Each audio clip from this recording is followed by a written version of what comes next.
The case of Scott Peterson. Let me take you through the gripping story of Scott Peterson, a man whose life unraveled amidst a web of lies, deceit, and ultimately, a heinous crime. It's a tale that shocked the nation and captured the attention of people around the world. Scott Peterson was born on October 24, 1972, in San Diego, California. Growing up, he led a relatively normal life, attending college at Arizona State University before eventually moving back to California. In 1997, he met Lacey Rocha, a vivacious young woman, and the two soon fell in love. They married in August 1997 and settled in Modesto, a quiet city in Central California. Their life seemed picture perfect from the outside. Lacey was 8 months pregnant when she mysteriously vanished on December 24, 2002. Scott, who claimed to have been fishing alone that day, reported her disappearance to the police. The case quickly grabbed headlines, and the public became invested in finding Lacey and the unborn child she was carrying. However, as the investigation unfolded, the police started to focus their attention on Scott Peterson himself. It was revealed that he had been having an extramarital affair with a massage therapist named Amber Fry. This revelation shattered the image of the devoted husband and raised suspicions about his involvement in Lacey's disappearance. Authorities delved into Scott's life, meticulously gathering evidence. They discovered that he had purchased a small fishing boat just before Lacey vanished, leading to speculation that he had used it to dispose of her body. Moreover, his behavior in the days following her disappearance raised numerous red flags.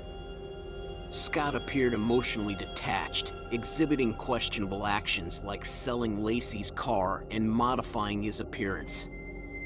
On April 13, 2003, for months after Lacey's disappearance, a shocking discovery sent shockwaves through the nation.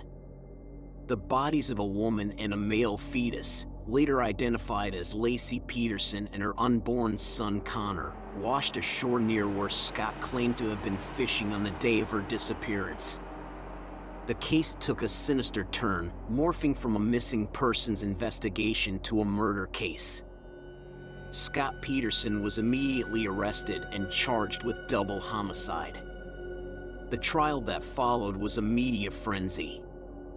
The prosecution built a compelling case against Scott, presenting evidence such as a strand of hair consistent with Lacey's found on a pair of pliers in his boat and suspicious behavior captured on surveillance tapes. They argued that Scott had killed his wife to escape the responsibilities of marriage and impending fatherhood. The defense, on the other hand, tried to create reasonable doubt by suggesting that Lacey was abducted by unknown individuals and that Scott was innocent. They emphasized the lack of direct evidence linking him to the crime and criticized the media's portrayal of their client as a heartless murderer. After a highly publicized and emotionally charged trial, the jury reached a verdict. On November 12, 2004, Scott Peterson was found guilty of first-degree murder for the death of Lacey and second-degree murder for the death of their unborn son. The judge sentenced him to death by lethal injection. However, the story doesn't end there. In 2020, the California Supreme Court overturned Scott Peterson's death sentence, citing errors in jury selection during his trial. As of my knowledge cutoff in September 2021, Peterson's case was awaiting a retrial for the penalty phase, where the prosecution would again seek the death penalty. The case of Scott Peterson remains one of the most high-profile criminal trials in recent memory. It serves as a reminder of the devastating consequences of deception and betrayal, leaving a lasting impact on the families involved and the collective consciousness of the nation. We hope you enjoyed this case overview, presented by the Emmy Award-winning Crimesonics. Be sure to give us a like, leave a comment, and subscribe for more content just like this.